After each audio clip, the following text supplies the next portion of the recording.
As I start, I just wanted to convey to you that I am not a guru of this. I don't consider to be a master. I'm a student. What I do is what anybody can do. In fact, I encourage us all to be more outspoken about what we feel and what we think, because we might find that there's a lot of people that feel the same way.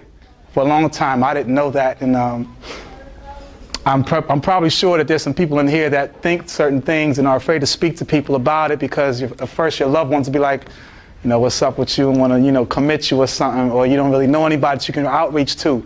But there are people out here like that. And tonight I want to talk about a topic that it's not religiously based, but it's spiritually based. Even if you close your ears, there is still hearing, okay?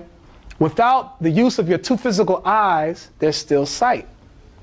Your non-physical eye sees things your two physical eyes have yet to see. In some cases, your inner sight is more accurate than your outer sight. Your inner sight can see past, present, and future, while your outer only sees the present. Take a moment to get to know you. Think about it. Recall something that just happened in your past. Don't you see it like it's on TV? What's seeing that? Don't you hear it? What's making you hear that? The Book of the Dead, Egyptian Book of the Dead says, be still and know that I am. So what are we saying? We're saying listen to self. Listen to yourself. And the word listen, if you like to play the Soul Train, you know what I'm saying? You get the word silent. Listen silently. Isn't that meditation? Scramble these words, you get the word silent. Listen silently. When you are listening silently, you're meditating and you're hearing that voice. You're replaying these images and you're able to play it and hear it and even touch it. That has to tell you there's something more than this. Something more than this. Your inner voice empowers or animates your physical voice. It's your inner voice that empowers and animates your physical voice. Your inner ear is what really hears. Again, recall something and you hear it vividly. But in the physical world, it's not happening. It's in the past. But you hear it as though it's the present. That's because your inner self has the ability to see past, present, and future at will. But our physical can only deal with the present. Okay, that's a connection we haven't been reconnected with. Think about how a musician makes music and a writer writes. It hears all the past and present and future at will. Remember I mentioned earlier the story I was telling you. If you ever had a conversation, a deep conversation, and you say something you didn't think you knew, and you wondering where that's coming from, that's the realm I'm talking about. Something said, say this, and you, bloop, you said it. And you're like, damn, I said that. You know, that's that connection. That's what I like to deal with, you know, because the physical stuff, we kind of got that down, you know, but we're not balanced. We need the balance, okay? So when presented a question of what God or Jesus looks like, what's the first thing that comes into your head? Don't say what you think now, but when you was a kid, what were you thinking?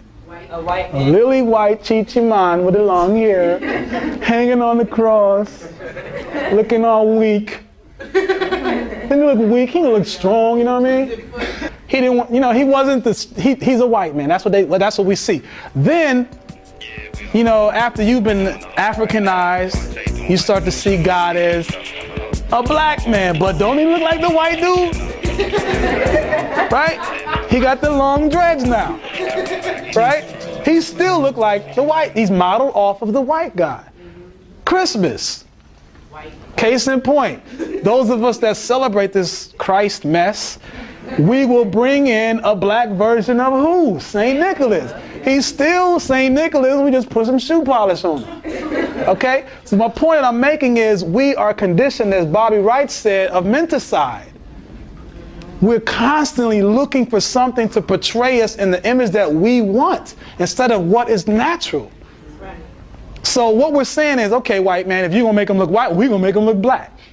That's what we're doing. That's not, I mean, you can, okay, when this text, bronze feet, you can say whatever you want to say to go into this debate of what God looked like, if that's your God, okay? But I want to go beyond that. I want to go out here. This is what this is all about. I want to go out here because when you talk about what's inside here, they've been talking about what's inside here for millenniums. And that's all they do is have debates. And when you leave, there's no concrete evidence of nothing. Right? You still walk away, well, he's still black. You know, you're still thinking what you want to think. Okay? But let's talk about something different. The image can be attributed to this picture of the white guy can be contributed to, you know, the pictures in the Bible or the pictures on your grandmother's wall. You know what I mean? I hate them. Damn, I hate them. Probably want to like, if she catch me doing it, knock it down. But okay, so if you're going to, I think that even the black version is incorrect.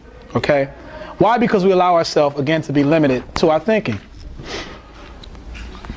What makes up our environment? Broken to its origin is molecules, electrons, and neutrons. These same elements exist not only in Earth, but they do in you because you're of the Earth. Okay? So, if they also exist on the Earth and you're of the Earth, and the Earth is part of the whole, then wouldn't it also exist in space? Right. Come on, y'all. All right? Space has a reading of minus 273 degrees Celsius, okay? Which is a frozen state because it's too cold for molecules to move that fast. They're still moving, but they don't move as fast, okay? What makes things move in space if it's so cold? The stars, like our star, the sun, okay? The sun radiates energy, and this energy makes things move, like the planets that orbit around it. We are basing the perception of what we are used to seeing and not what we haven't seen when we're dealing with God. Think the force is much bigger than our earthly perceptions. Okay? The unknown must be respected because we haven't seen everything. What makes up the force? Everything on earth is in space. So, again, looking at your hand, if you look close at your hand, you'll see the skin and crawling elements disappear. If you look even deeper, if you could, you know. Let's imagine, and becomes everything in its natural state. And when you really break it down, what you're going to see is a bunch of electrons, neutrons, molecules bonded together to make your hand, to make your arm, to make the rest of you, to make this table. The same things in this table is in me. The only thing that makes this table harder is because the molecules are moving slower. Okay? You can still penetrate it. Cement is, you can penetrate cement, but it's perceived as being hard. Okay? Our body is a vessel. The spirit, again, as I said earlier, is inside the body, like you inside of a car. Your body travels, taking you places. Now think about that. Your body takes you, travel. When you go, you travel places. Just like your journey from home to here, internally could be like millenniums or like multi-giga million miles away from, you know, from here to there. Right. As if we were to get in a spaceship and go out to the moon and would take so many months to get there. Osmosis Jones, exactly. Now, when we looked at him, he looked like our size, but he was really scaled down molecular, with a telescope. But when you scale him down to a certain level, he's on our level, okay? So what I'm saying is us traveling to the moon internally would be like if we were to walk from here even to the bathroom could be internally a travel from here to the moon. Micro of the macro, okay? To me, my logic tells me the force doesn't look like a person. If I wanted to picture God using chemistry, the study of black, I would think that God would be the best picture, the depiction I could say God is the periodic chart.